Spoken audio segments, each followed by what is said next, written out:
Hi everybody, today we are going to talk about the fall of the Qin Dynasty. The collapse of the Qin Dynasty began with a nationwide uprising led by two farmers, Chen Sheng and Wu Guang. This was the first large-scale rebellion led by peasants in Chinese history, aimed at overthrowing the government and seizing power. The uprising, known as the Dazhexiang uprising. Dazhexiang is a place called Dazhexiang, which took place in 209 BC. At its peak, nearly a million people joined their cause. However, their rebellion was quickly crushed by a 200,000 strong army led by Qin General Zhang Han and their self-proclaimed Zhang-Chu kingdom only lasted for 6 months, while it was ultimately Xiang Yu and Liu Bang who brought down the Qin dynasty. In a way, the first spark that ignited the fall of the Qin dynasty came from Chen Sheng and Wu Guang.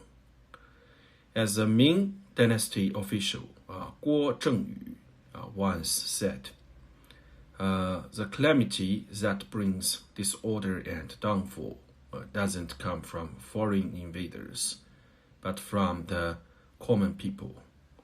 Qin was strong. It conquered 6 states, but in the end, it was not the 6 states that caused chaos in the empire. It was Chen Sheng and Wu Guang, just 2 common people. Similarly, in ancient Rome, there was a slave revolt led by the gladiator Spartacus in 33 BC, which also shook the foundations of the Roman Empire. In this video, we won't dive into the details of Chen Sheng and Wu Guang's uprising just yet. We will talk about in the following videos. Instead, let's talk about why the peasants rebelled and why, despite its strengths, the Qin dynasty only lasted for 2 generations. The ambitious and strategic emperor Qin Shi Huang Yingzheng really believed his dynasty would last forever.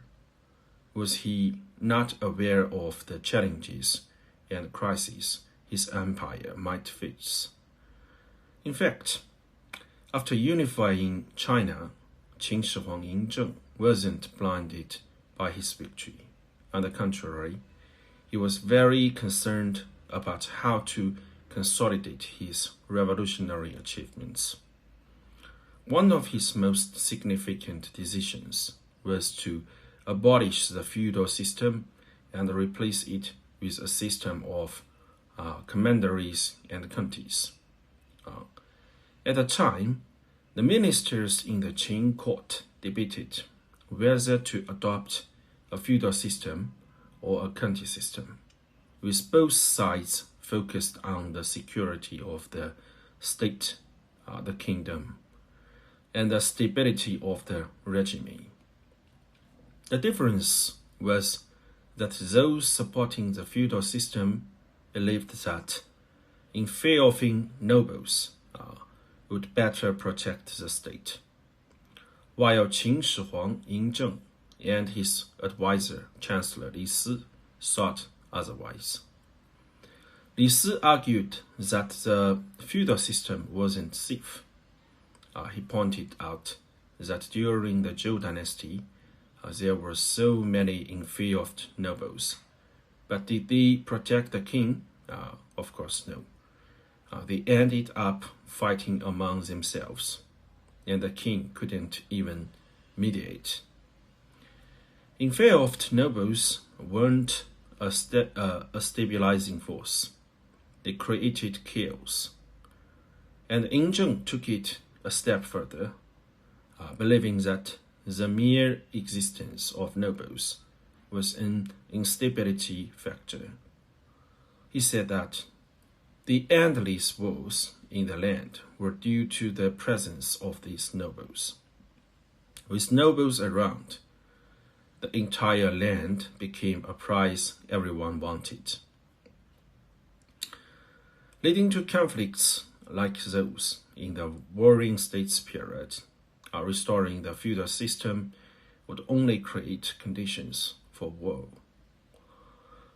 Qin Shi Huang Yingzheng concluded that only by implementing the country system could the empire avoid war and achieve long-term stability. Chinese history shows that Qin Shi Huang was partly right.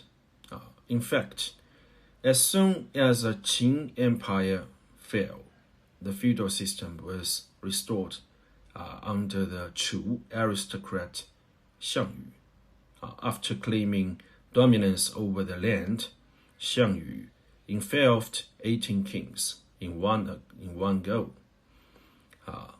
And what happened? Just as Qin Shi Huang predicted, the nobles started fighting each other. The one who eventually defeated Xiang Yu was Liu Bang, whom Xiang Yu had engulfed as king of Han in Hanzhong. And later, Liu Bang almost fell into the same trap after unifying the country and founding the Han Dynasty. Liu Bang also faced the dilemma of whether to adopt a feudal system or a county system. In the end, he was forced to compromise by implementing a dual system with commanderies directly under the emperor's control and kingdoms engulfed outside those areas. This was known as the commandery kingdom system.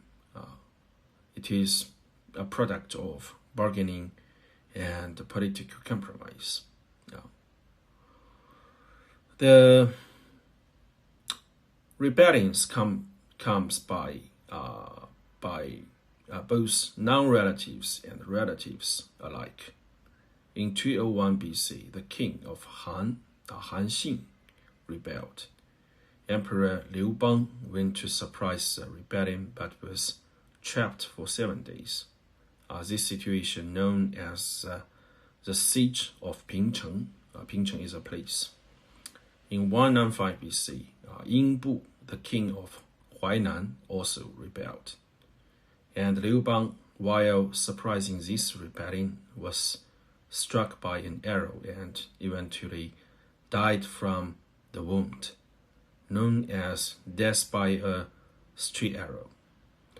Liu Bang's life as emperor was hardly peaceful, mostly spent dealing with rebellions. His successors, Emperor Hui of Han, Emperor Wen of Han, and Emperor Jin of Han, 3 generations, also faced continuous unrest, from the rebellion from their own clan to the rebellion of the 7 states. It wasn't until Emperor Wu of Han, through gradual measures like the Decree of Engulfment Reduction, that the issue was somewhat resolved. On the other hand, the county system quickly proved its superiority. The Tang Dynasty official Liu Zongyuan from the noble Liu family in Hedong, from Hedong, summarized it well. There may be rebellious people, but there are no rebellious officials. In the early Han Dynasty, there were rebellious kingdoms, but no rebellious counties. Even during the Anlushan rebellion in the mid-Tang Dynasty, there were rebellious generals, but no rebellious prefectures. Liu Zongyuan believed this was the advantage of the county system. He concluded that the feudal system should not be restored, and the county system should not be abolished. He also said the establishment of counties must not be changed. In reality, the debate over the merits of the feudal system versus the county system is an open question that can be explored in depth. From different perspectives lead to different conclusions. But in the case of the Qin Dynasty, its downfall was certainly not due to the county system. As the historical examples above show, the county system was beneficial for the Qin Empire's governance and security. We will end this video here and continue discussing the fall of the Qin Dynasty in the next video. Thank you for watching. Please follow, remark, and share. See you in the next video.